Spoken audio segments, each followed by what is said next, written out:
Hello everyone. Hello and welcome to the first session of the AWS Cloud Security User Group. So we're so excited to be here and we're excited to be doing this exam readiness bootcamp together. So I have with me in the studio, I have someone special. I have got Mr. Frank himself. Hello Frank, how are you doing? Is your mic working now? Is your mic good now? I can see your mouth. I can see your mouth is moving, but I can't hear you. So if you just have a look at your microphone, it was working like some minutes ago. So just check your microphone, and then we can sort of bring you in afterwards. Okay. So in the interest of time, oh, I still can't hear you.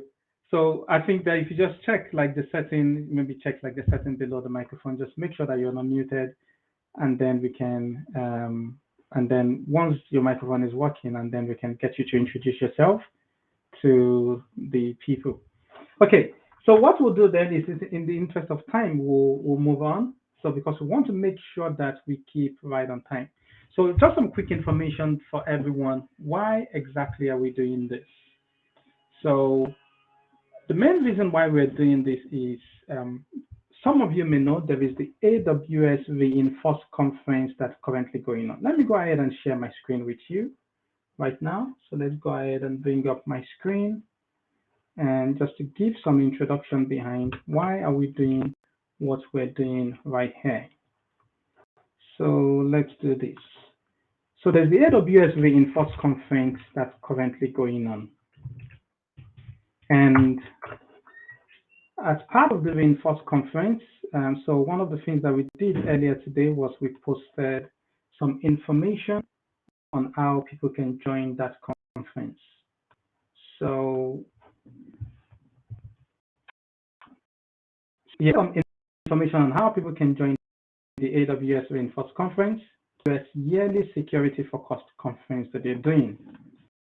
So, and we've also put out instructions on how people can register live stream of Reinforce. So that's the Reinforce Conference. Sorry, not reinvent, but Reinforce.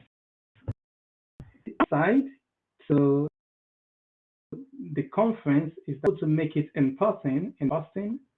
That is will require you paying thousands of dollars. Then you're not going to be able to enjoy the technical session even remotely. You won't be able to watch the technical sessions live remotely. You won't be able to join the exam readiness bootcamps. You won't be able to join the self-paced labs, the workshop, the good things that technical people would typically be interested in. So you won't be able to join that. But what we decided to do in the AWS Cloud Security Group West Africa, what we decided to do was to ensure that we make an equivalent of this available to our community members. So we want to make sure that our community members have access to the same exam readiness bootcamp that attendees of AWS Reinforce will have access to. So I'll put this in the chat window, so anyone can go to that link. So you can follow through some of the things that we've added to that, and then you can sort of like get some of the information. Okay, so let's see. Do we have Frank now? Let me check. I think Frank joined using his phone. Hello, Frank. How are you doing? Hello, Frank. I think I can hear you through your phone now. Is your phone good now? Hello, Frank. Can you hear me? Yes, I can. I don't know if you can hear me. I can hear you now. I can hear you now. Awesome. Okay. So what we can see that you're on the move, but it's not a problem. So the kind of issues that you're having is probably common, in the side of the world. So that's absolutely fine. So that's common in that side of the world. So that's absolutely fine. Okay. So Frank, do you want to go ahead and introduce yourself to the people?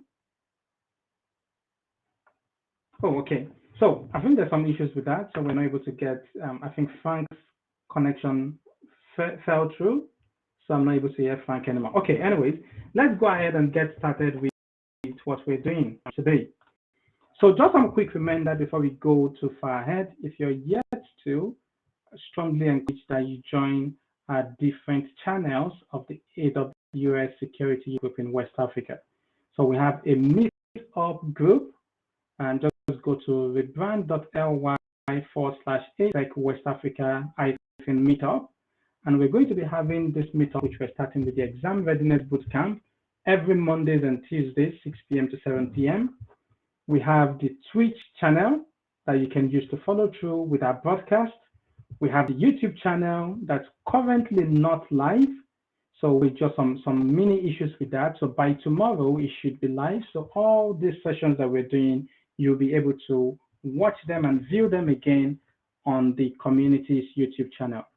We have a Twitter account that you can follow to get updates. So whenever we make any publication in terms of blog posts, anything that we think is interesting in terms of AWS activities in West Africa, we're going to be posting them, and then you're going to be able to get updates from us through the Twitter account. And then finally, we have a Medium publication. So, and the Medium publication, I'll just go ahead and bring that up right here. So what you're going to be seeing is that every week you're going to be publishing different blog posts. Blog posts ranging from useful information regarding AWS in West Africa, like some of the more published around like availability of AWS Outpost in Nigeria, and any news regarding that, you're going to be able to see that. But also you're going to be getting technical content for weekly, and this will be technical content regarding how to use different AWS services from a security engineer's perspective, understanding the different services, understanding the different attack vectors that we're seeing, the different avenues of compromise that we're seeing. All those useful information, we will be posting them on the publication. So if you're yet to, I highly recommend that you follow that publication. So let's get into what we're here to do today. So let's give it a try one more time, and let's see if Frank's system is working now. Hello, Frank. Are you good now?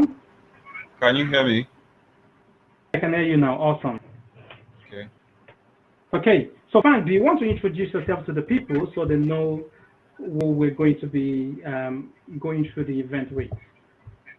Okay. My name is Austin Frank, and I am new to the IT space, and I'm really interested in cybersecurity, one of which is the AWS, and I really want to know more about this. Awesome. I'm actually blank, so I am willing to learn, and and I'm really excited to be here. Yeah. Awesome. I'm so excited to have you in the studio also, Frank, because it's, I got introduced, we got introduced to each other through our mutual friend, Sheyi, right? So we got introduced to each other through Sheyi.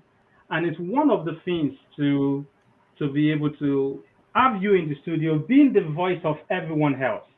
So other people that are going to be watching these sessions and going, hey, I love cybersecurity, I love cloud security. However, this is a new space for me. So you're going to be their voice all through this session. And I'm excited about that because people can really see you go from, someone who is new in this space. And I believe that at the end of this whole series, you'll be very, very comfortable with this. So I'm excited to do to go through I'm excited all as of well. this with you. Awesome. Okay, so let's get started. So Frank, I'm new like you to the cloud space. AWS, what exactly are we talking about, Frank? What exactly is AWS? Can you sort of like give me like what your own understanding is before I even get started? Yes. With the way things are going currently, a lot of companies are going online, and they're making use of the cloud space. And from the little I know that most people have their own cloud space, and data is stored online.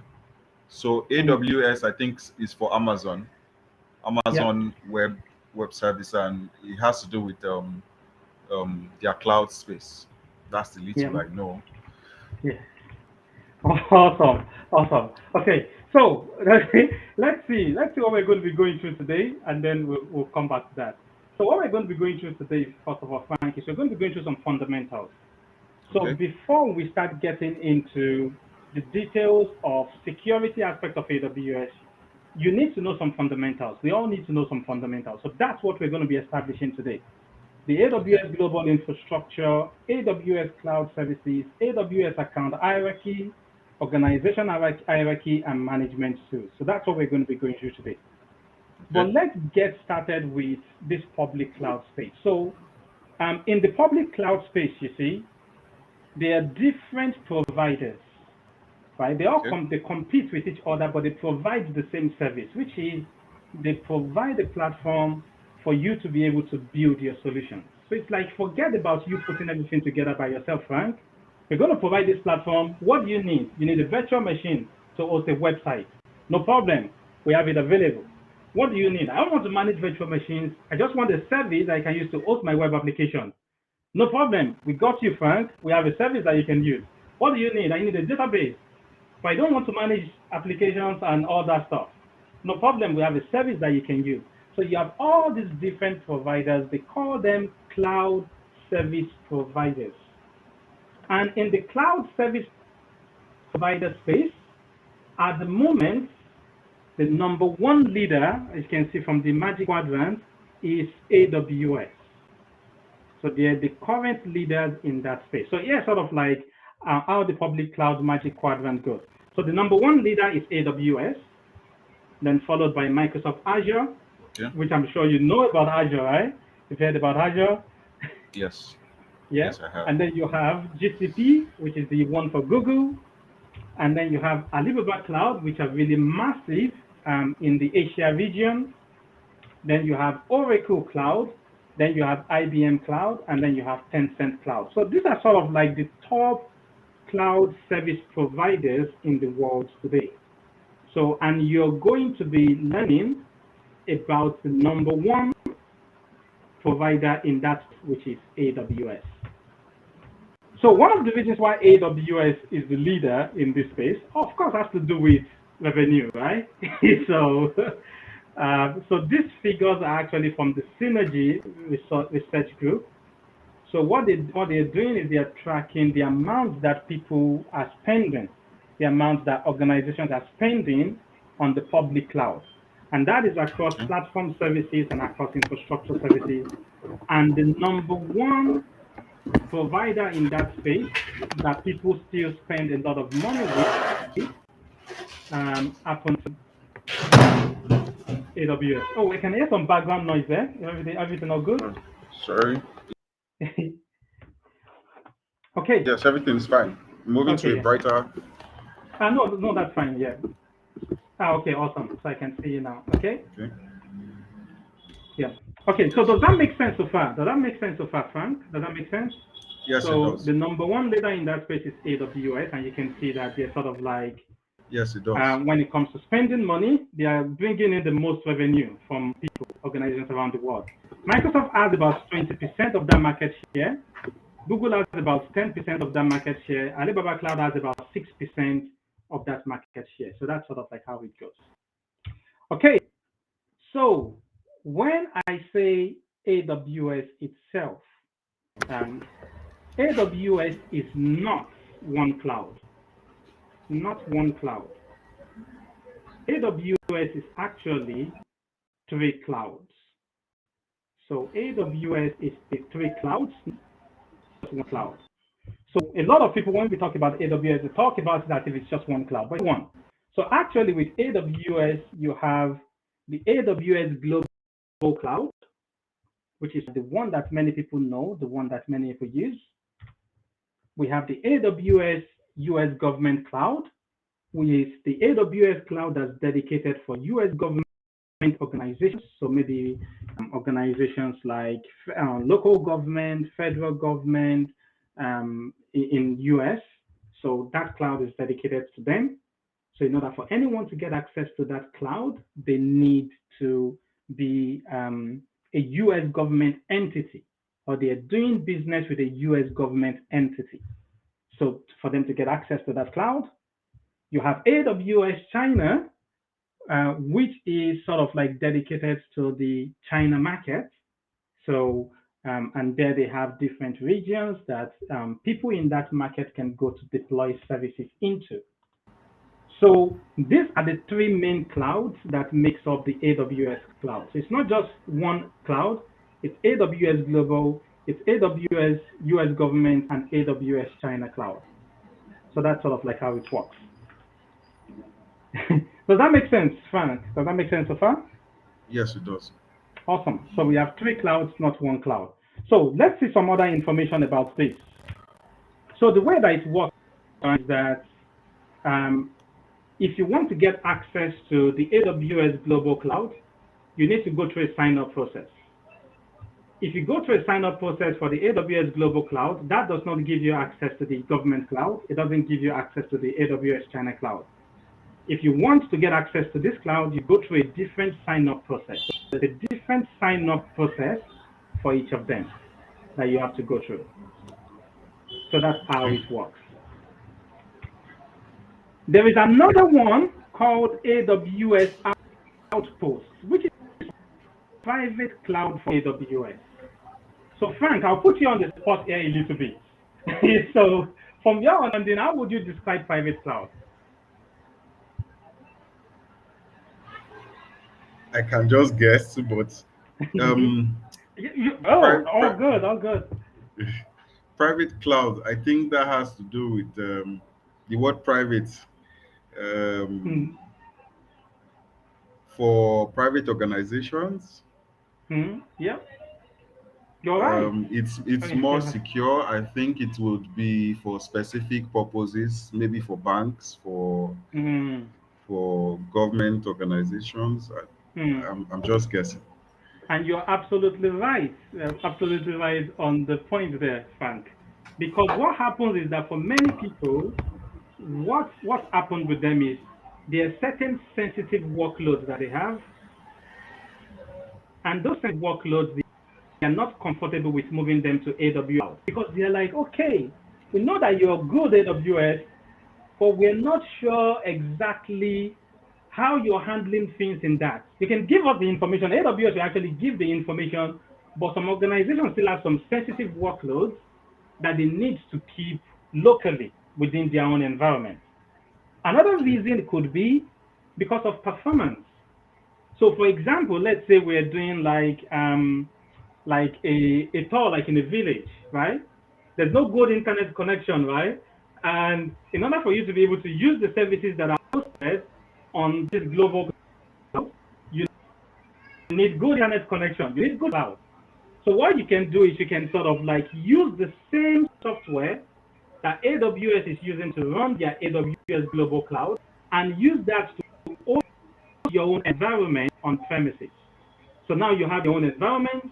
It's using the same software that AWS uses to host their own public cloud, and you're able to host your resources here locally. Does that make sense? Yes. Yes. So And you're remember, using Frank, your okay. yes, go ahead, because I wanted to say that Okay. remember that you can ask questions at any time. So please go ahead. Okay. So you're using your um their software to Hmm. host your own cloud service, or what exactly? Because Yes. how do Own you cloud service, differentiate your own cloud what? service on premises. Okay, so what differentiates the private cloud, the AWS Outpost, from the AWS Global, since it's going to be the same software? So Yes. So this is what what? differentiates it. Okay. Can you see that? So that's what you order when you order for AWS Outpost. You order for physical hardware. Oh, This okay. physical hardware, where is it going to be? Is it going to be in AWS data center or in your own office? I think it will be in their When own you office. No, will it be in AWS office or in your office when you order for this? It will be in your own office, right? Okay, So I so go I to was it will AWS, yeah. okay. So I go Okay. to AWS, I'm like, send me a hardware that has your software. I want to use it to host workloads locally within my company. Instead of I will go connect to your software over there and then I'll use your services over there. I'm like, send me one of this hardware, load your software onto it. Actually, if I'm going to be technical, AWS actually are going to be the one managing this hardware, even though it's going to be in your environment. But the whole idea is instead of your data being over there, your Okay. data is over here with you. So you can go, you can unplug it if you want to unplug it. You can disconnect it if you want to disconnect it. So versus it's over there and you really don't have any control from a Okay. physical perspective over there. So that's like the main difference. So that is what they call AWS Outpost, right? So it's sort of like their own private cloud. So let's go on very quickly because of time. And remember, Frank, at any time, you're the voice of the people, right? Okay. Questions, you throw it my way. I have questions, I throw it your way also. Okay, so let's move on very I feel quickly. the pressure. So let's go on this one. So and also just to mention to the audience, if you have any questions, feel free to put your questions in the chat window, and we're also going to address those. So back to what we're All right. looking at. So AWS also has data center regions. So for example, AWS Cloud has about 22 data center regions. AWS US Government Cloud has about 2 data center regions. AWS China has about 2 data center regions. So, and those are data centers that you can go to deploy resources into. So they've announced one region and all regions have availability zones. So in total, AWS Global Cloud has about 77 availability zones. So essentially what that is saying, Frank, is like saying AWS Global Cloud has about 77 data centers around the world. That's the meaning, Okay. right? So they have about 77 data centers around the world. And actually, you can see on the screen, right? Whenever you see this, right? Let me bring up the magnifier. Whenever you see the circle, this circle right here, that means that there's data center, that means there's a region in that place. So they have regions. And the number that you see in the middle, that is how many data centers that they have in that location. So Okay. for example, you can see here, they have 3 data centers here, 3 data centers here, 6 here, 3 here, 3 here, 3 here. All the centers that they have in the AWS region, everything comes to about 77 at the moment. Okay, Okay. does that make sense? Yes, it does. Okay, so let's move on very quickly. So when we are talking about regions, so regions are just location in the world where AWS has data centers. So that's all they have, right? So they have data centers in different locations in the world. And so, for example, they have a region in South Africa, right? So in South Africa, and within that, hold on just 1 minute. Apologies. I need to be careful here because sometimes, you know what? My mind is thinking Azure. Why I'm talking about it. So I've got to, Okay. I've got to, I've got to watch. Yeah, no. So they do not have the data center in South Africa. That is Microsoft. Oh, actually, Okay. they do. They do. They have 3. Actually, apologies. They do. They have 3 data centers in Cape Town. So, for example, so they have. Let me bring up the screen so you can see that. So, for example, if you have a look at this, you can see that if you check out um, Europe, Middle East, and Africa, you can see that they have a region in, and you can see that they have 3 data centers in that region, right? Okay. So that is what that looks like. So, for example, in Cape Town, they will have 3 data center 1, which will be availability zone 1, data 2, data center 3. Those data centers will be connected to each other. They are like about 100 kilometers or within 100 kilometers of each other, so they are not too far apart. So this is a bit different from the way Microsoft would do things. For example, it's not that different. So Microsoft has, the whole concept of regions and paired regions, and they try to keep them apart for about 300 kilometers from each other. AWS, in this case, they have availability zones, and the availability zones are connected to each other across, 100 kilometers in terms the distances between them, right, within 100 kilometers. So does that give you a good overview of sort of like what the physical environment of AWS looks like? So here we have 3 clouds, right? AWS Global, AWS China, AWS US Government, and then in the AWS Global, which is the one that we're going to be really focusing on, AWS Global has about 77 data centers split around the world, right? And they have multiple regions around the world. So that's sort of like our instance. So in terms of the services that you can deploy into AWS, AWS has over 200 services that you can deploy. So, and the services have different categories. So for example, you have services that you can use to host your application. So maybe Frank is a software developer. You've written an application that you need to run. You need a service that you can use to run your application. Well, AWS has services like Lambda, services like EC2, services like Fargate. So all of these are services that you can use to run or host applications, right? They have services that you can use to store data. So maybe you need a database. You can use AWS RDS, for example, to store your data in a relational database. They have DynamoDB that you can use to store your data in a non-relational database. So they have different services that you can use to store data in AWS. So maybe you need to create applications. They have services that you can use to create applications. Maybe you need to add some capability to your application. So for example, maybe Frank, you're building a software, and what you want to do is you want your software to be able to send a request to a service to say, translate this text, English, translate it to French. Right? You want to be able to use this service to enter your application. AWS has services that can do something like this, right? So you have services like Amazon Poly, services like Amazon Lex that you can use to integrate AI into your applications so that can enhance your application. You have services that you can use to monitor or manage your application. So you have services CloudTrail that you can use to manage your applications. And so they have a wide range of different categories of services. So the way I think about this is that this is like a marketplace, right? It's like a marketplace. What do you want? I need a service to host my data. We have this one, this one, this one, this one, this one. What type of data do you want to host? Oh, my data is this type. Okay, this one is good for you. Do you get the point? That's the whole idea behind it. What do you want to do, Frank? Oh, I want to run a web application. Okay, we have this one, we have EC2, we have Lambda, we have this one.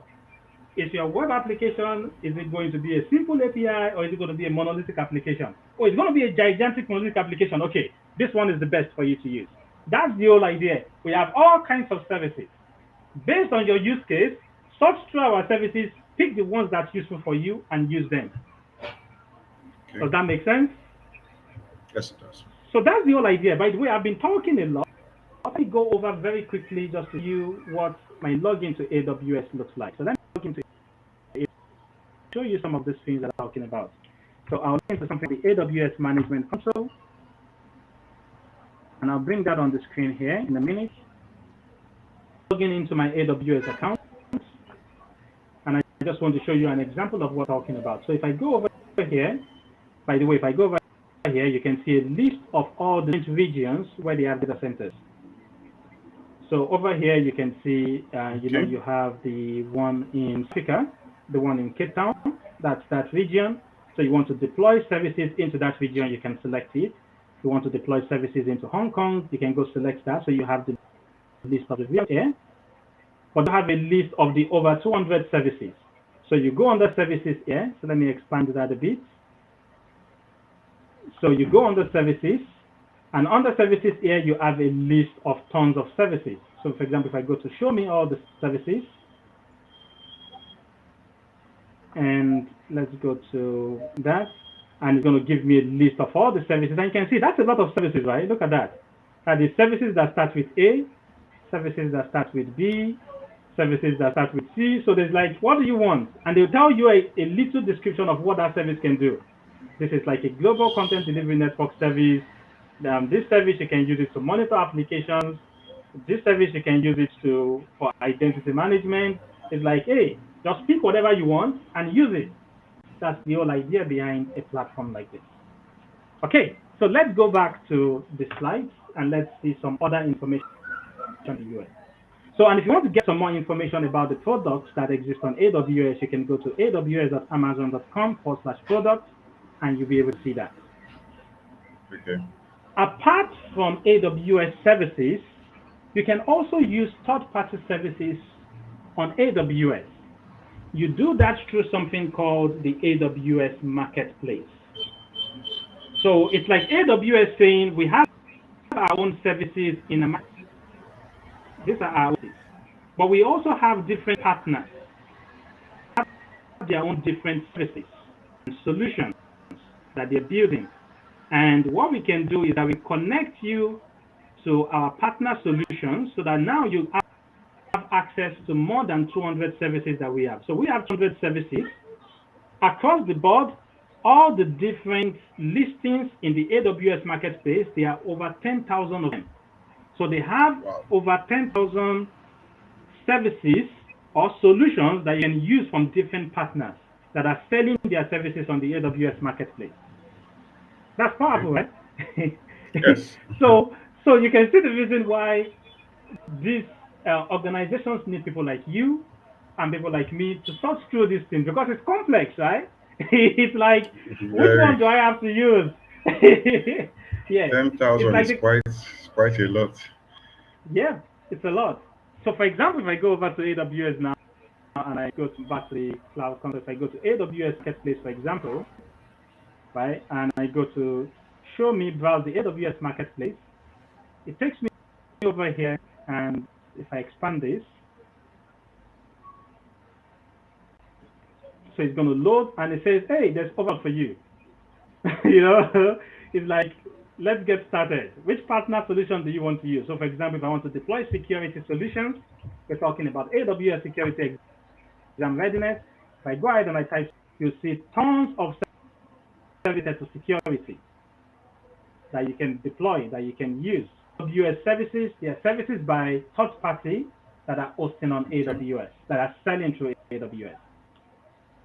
So that's another one we have the place. So over 10,000 listings in place. But for most of the products, you have to subscribe before you can use them. So that is important because for many of them, you can't just deploy them. If you want to deploy them, they will say you have to sign an agreement first of all, right? So that is what the subscription is called. So you sign an agreement. By the way, do you ever read?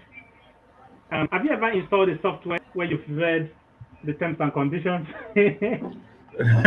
Most times I just skip through to the end and agree.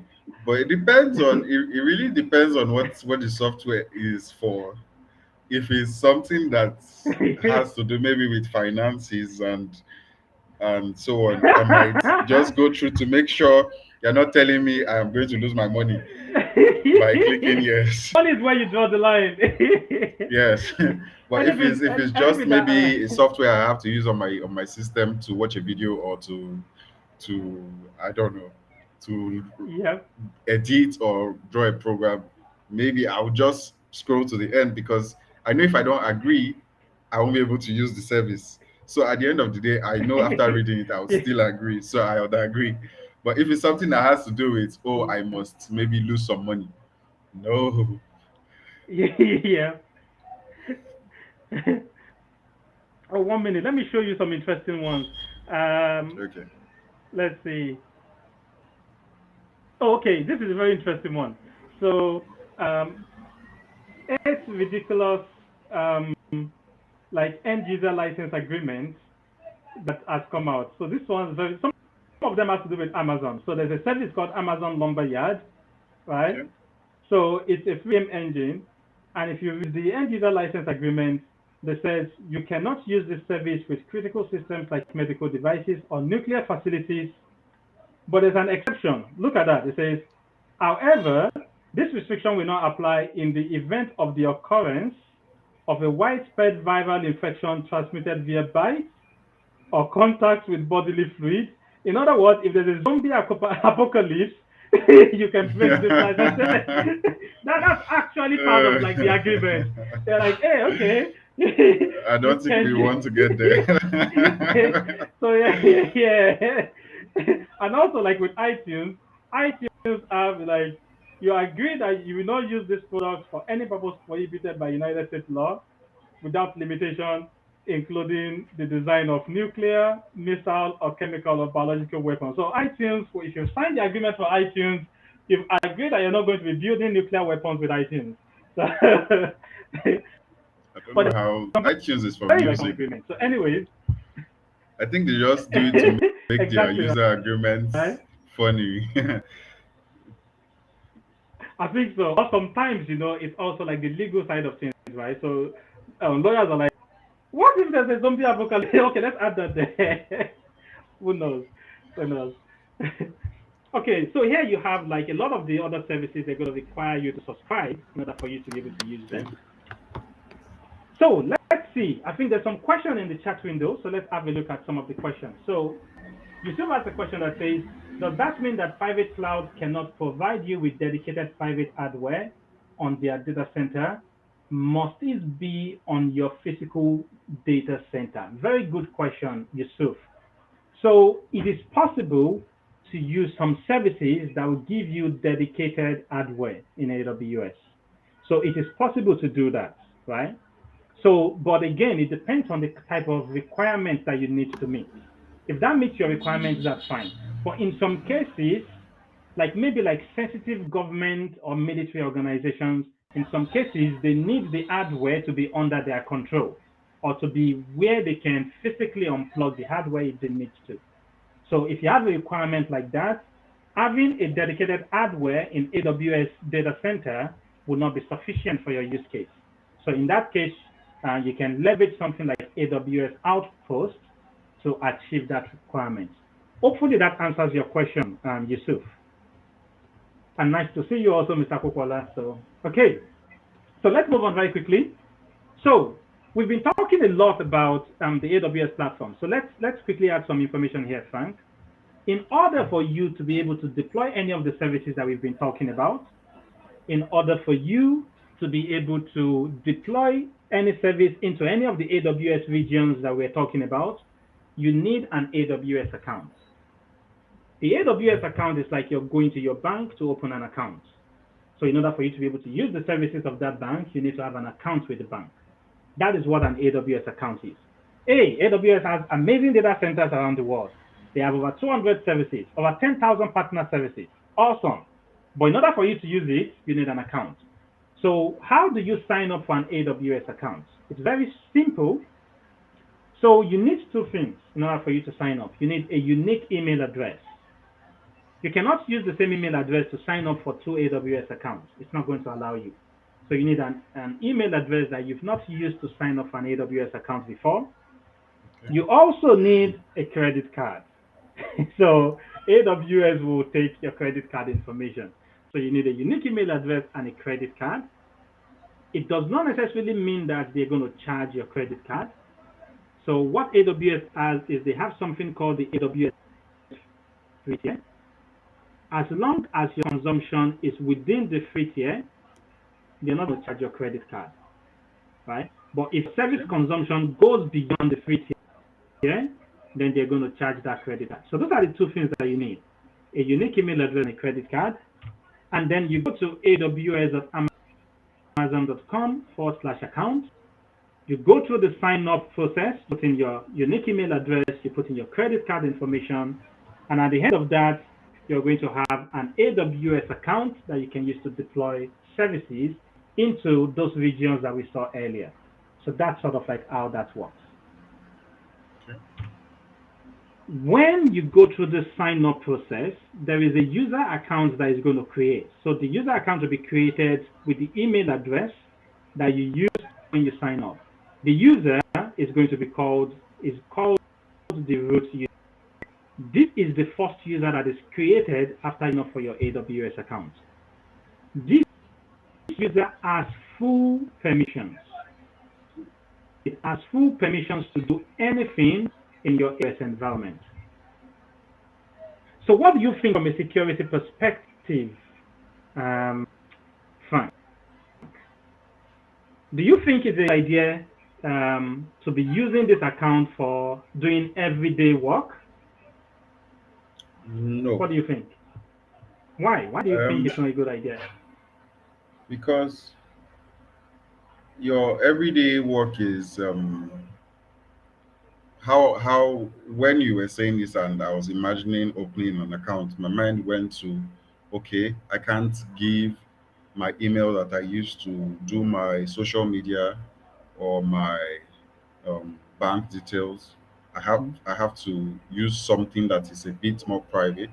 So when I Hmm. have any mail or info, it doesn't Yeah. mix up with the other mails and get lost. And Yeah. then again, you need some form of privacy to your sign-in details. So I Hmm. wouldn't want to use that same email that I've used on other platforms. I think I would want something that is a bit more private. Even if I've used it in places, it won't be the everyday places. Hmm. It'll be for specific purposes. Yeah. And you're absolutely right with that.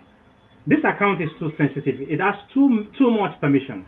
I'll tell you an Okay. example of what this account can do.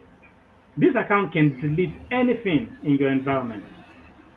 It can delete the entire account itself, right? It can close down the entire AWS account. There's actually like some organization where some hacker was able to get a hold of that account and did exactly that. It was a small startup business, and the hacker did so much damage that the company had to close down completely because using their root user that they compromised went and deleted everything that they had. Some people really have bad intentions out there, right?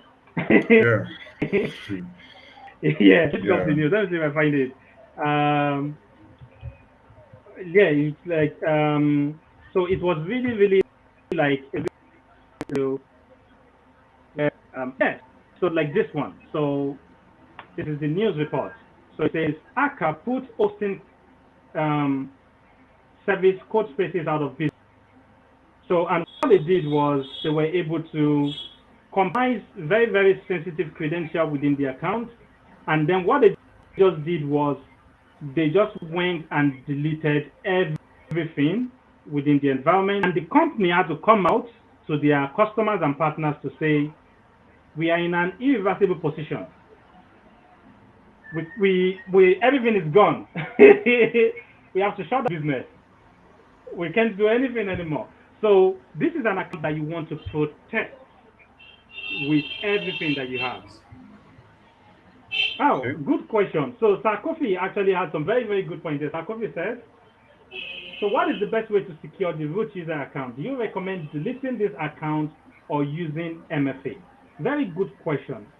Um, Using MFA is definitely recommended. So number one thing to protect is you have to have MFA, so which is multi-factor authentication, so that the first time you try to anytime you try to sign in with that account, it's going to ask you to do validation with your mobile phone, or it's going to ask you to do validation with the hardware key to make sure that it's really, really you that's trying to do that. So that's a minimum one.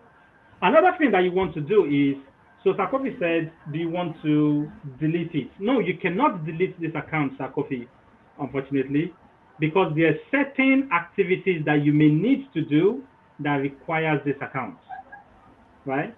So there are certain things that if you want to do them, you still need this account. So you can't delete this account. But what you can do is you can set a very complex password, set a complex password so that maybe something I'm talking about something strong, something like 40 character password, right? So set a very strong password, enable MFA, and then set up monitoring so that anytime anybody uses this, there is an alert that's going to go out and say somebody just signed in with the root account, right? So that's the importance that you want to put on that. So you want to have MFA, you want to have a complex password, you want to set up monitoring so that anytime this account is used in any way, you know about it. Something goes off, in terms of an alert that lets you know that something has happened. Does that make sense? Yes, it does. Yeah, okay. So let's move on very quickly because we have very limited time. We have only about 10 minutes left. So that's the root user account, and then you want to protect it very well. And yes, you're right, Yusuf. Yusuf says the account has full control, so you want to protect it. So that's absolutely right. You don't want the account to be used anyhow. So let's quickly move on. So what you want to do, so what happens is that after you signed up for your AWS account and you have this root user that's going to be created, it's also going to create an instance of a service called AWS IAM, which is where we are going to pick things up when we start tomorrow. AWS IAM is one of the key objectives that we understand when it comes to AWS. So we bring this up to you, Frank. So when you're going to be doing your AWS Security Engineer certification, so let's go to bring that up, AWS Security Specialty Certification. So one of the key objectives you're going to be tested on is service right here, IAM. So we're going to spend a lot of time. We're going to spend like about 2 of our sessions looking into that service and how to use that service. So it's a big part of the service. So if I go to the AWS Certified Security Specialty, and if I go to on the exam guide, you see that one of the key domain areas that we need to know very, very well is the aspect around identity and access management. About 20% of the questions that you get in your exam will be coming from that. So we'll spend a lot of time focusing on that, is what I'm talking about. But essentially, what you want to do is you want to use your root user account. You want to use that root user account to create other user accounts here. And these are the user accounts that you're going to be using for your day-to-day work. So that's sort of like how that flows. So, and then once you create your AWS account, of course, then you can go to deploy resources into the different regions. So you can go to deploy resources into the different regions. So some quick information about the AWS account. So the AWS account is a security boundary and it's a resource boundary. What does that mean? What that means is that only users that belong to this AWS account by default can access resources that you've created in this AWS account. So that's the default behavior. So that's why we say it's a security boundary. Only users in that account can access resources in that account. But that is the default. You can share resources across accounts, but we'll get to that later. The AWS account is also a billing boundary. So you have your AWS accounts linked with this credit card. Anything that you spend in terms of the services that you're deploying will be charged to that credit card if it goes above the free tier, like what we talked about. So the AWS account is a billing boundary and it's a security boundary and a resource boundary.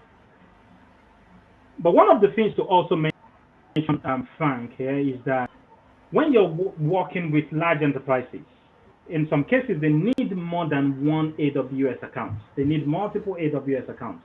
What are some of the reasons that you think why an organization will need multiple AWS accounts? What do you think? One might be large database. You have lots of clients, Hmm. um, and they would consume loads of data. Uh, Hmm. or the company has a huge amount of traffic. Maybe they sell, I don't know, wares, and they might be doing sales or something. So Hmm. they would always need large amount of space because that would drag in traffic. Hmm. Uh, Yeah, I or see what a you get into. Yeah. government. Usually, I always say government because government Hmm. is huge. So they Hmm. will definitely need more than one AWS. Account. So Yeah. you're in the right direction, but there are 2 main categories why people will need more than one AWS account. So reason number Okay. one is because of compliance or security reasons. So maybe, for example, if you're doing business in Europe, there is a law, a regulation called GDPR. That's something that you probably find, GDPR. So GDPR is an European law. that says data for European citizens must be kept in Europe. So you can't take data for European citizens and go store them somewhere else, right? So Okay. maybe in order for you to be able to meet something like this, so in order for compliance and security reasons, maybe you want to do resource and data isolation. So maybe you can create a separate AWS account. So services that are going to be used by citizens in Europe and all of that, and all the data that's going to belong to them are going to be contained in that account, right? And that way you don't have things, being able to cross across each of them. And so maybe for this account, you can put in a policy where you block deployments to any other AWS region apart from EU regions. So you block any deployment to any other region. So you can do that because of resource and data isolation. Another reason is because of security control. So even though you can segment workloads within a single account, it can be risky because all you need is one mistake. So I have workload that belongs to Frank here. I have workload that belongs to Kofi here. I have workload that belongs to Susan here. If I've made a mistake in how I've configured Frank's workload, then somebody can attack Kofi's workload. And Kofi is a rich man. He has a lot of gold farm in Ghana and all that stuff.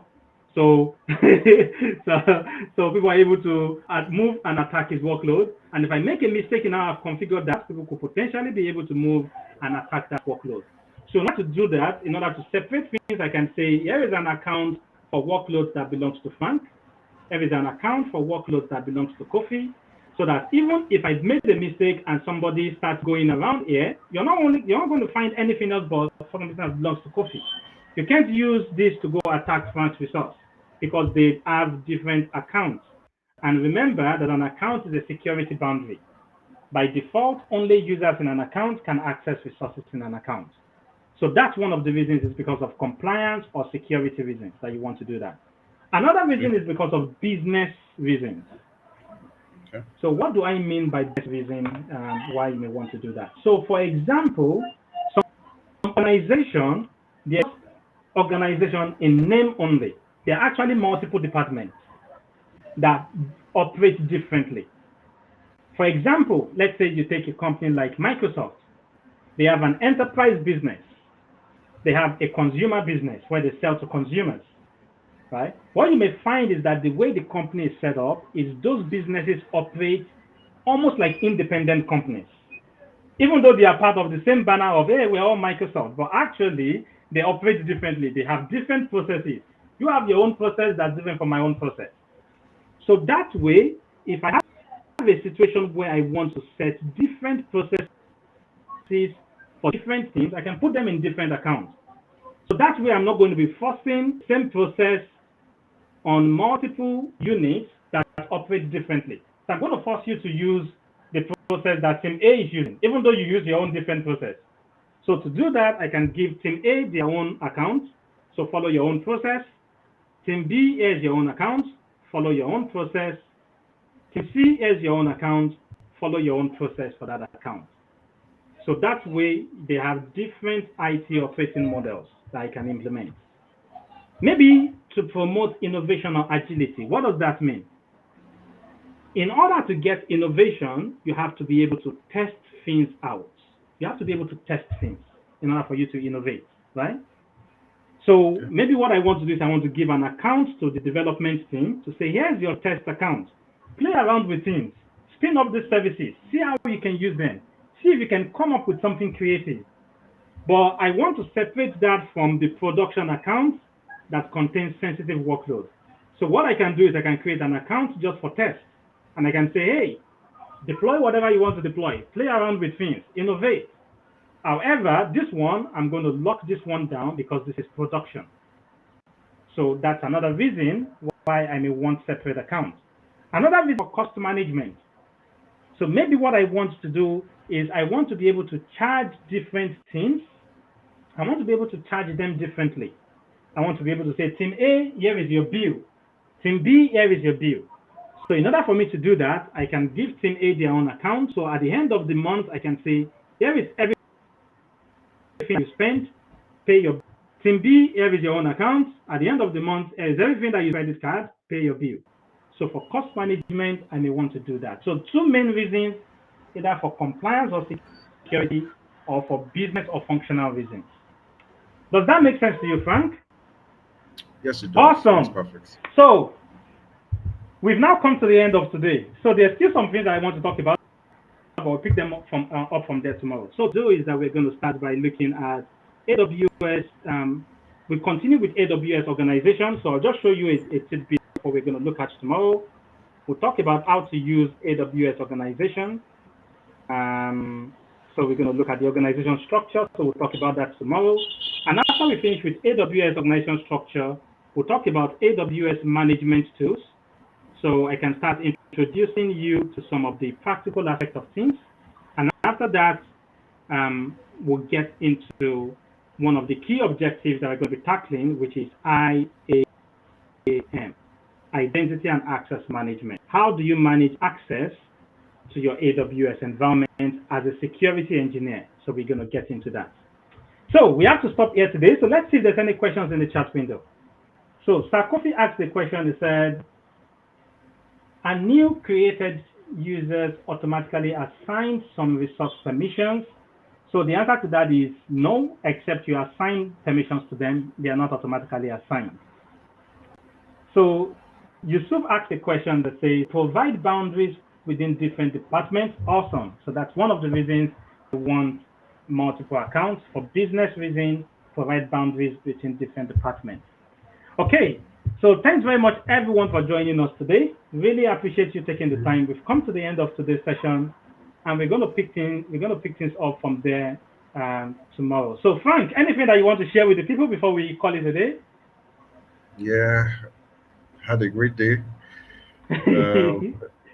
This is quite. I know a bit of Microsoft, not so much, but it's kind of different but similar. So I think as we go further, I'll be able to understand better. And I would like to watch this video again. I don't know if I can come back online and replay. Yes, very good question. So the video is going to be on my YouTube channel. Okay. So we're currently broadcasting live on my YouTube channel. With Okay. an AWS West Africa, AWS Cloud Group West Africa YouTube channel. I'll put the link in the chat window, and I'll bring it up on the screen now. So let me put that in the chat window for everyone else. So that's the link to the YouTube channel. So rebrand.ly/AWS Sec West Africa YouTube. So that's not yet functional. It's going to be functional from tomorrow. Okay. That is what that channel looks like. It's going to be functional from tomorrow. So I'm going to upload the videos to this channel also. So yes, you can rewatch the videos. Okay. So because very much, everyone. Jotting down something I would want to come back to. No problems at all. So thanks very much, everyone. See you tomorrow. Have a lovely day. Bye for now. Bye.